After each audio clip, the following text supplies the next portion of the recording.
Hey, so I was wondering, a lot of guys come to me and they've really been trying hard in their life, trying hard in their career, trying whatever they can, and they're dating and it's just not going, and they feel like they're stuck. And sometimes they feel even Yeush, giving up. So I was thinking, what should I tell these people? How should I advise them? And I was thinking maybe I should ask someone who knows, someone who may know. So I want to welcome Rav Judah If. Thank you for joining us today. So Yaakov, everybody feels stuck sometimes, and everybody reaches that point of feeling tired or feeling like en li koach, like I can't, and that's just part of the way we're designed. There's one of the things what we say every day in our davening, that we're called upon to serve and to give ourselves over to Hashem b'chol levavcha, b'chol nafshecha, b'chol me'odecha, with all of our heart, with all of our soul. And Chazal explain what that means, our resources, even if it means to be willing to give up our life. Then there's something called b'chol me'odecha, with all of our stuff. It's a little sounds like an anti-Semitic trope, but the Lubavitcher Rebbe explained that me'odecha means that when I feel like I've given everything, my heart, my soul, when I get to the point where I'm totally exhausted and I've maxed out, or at least I feel like I've maxed out, there's something called ma'odecha. There's more. There's a ma'od.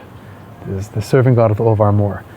So I guess if somebody's in the dating vortex and can be feeling frustrated and just kind of like spinning wheels and life feels like it's not moving forward. There is something called ma'odecha. There's a deeper place. There's a reservoir that exists inside.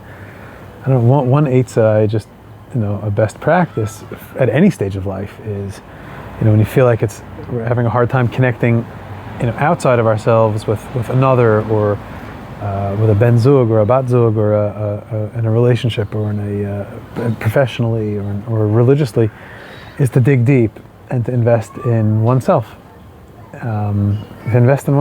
Whether it's creating some type of rhythm of self-care, in hisbodedus and talking to Hashem every day, in meditation, with something physical that bridges the physical and spiritual, whether it's yoga or Pilates, stretching, or finding some type of health system, whether it's running or weights, or something that we feel, so to speak, we're doing for ourselves. And I'm doing it for myself, it really awakens within me self-confidence and good vibes, juju, some positivity, good energy, a sense of self, a sense of self-worth. I'm worthy of being invested in. I'm worthy of taking care of myself, of being taken care of. And then that goodness, that good feeling, awakening that nekuda tova of like saying I'm taking time for myself, or with learning, or with working on a project that is for me, so to speak. Be able to, I think sometimes a person can pull themselves out of that rut and feel better about reaching out and connecting with, and being open to being connected with by other people when we're feeling good about ourselves. So like tapping into the ma'od by being good to ourselves, I feel like is a worthwhile practice.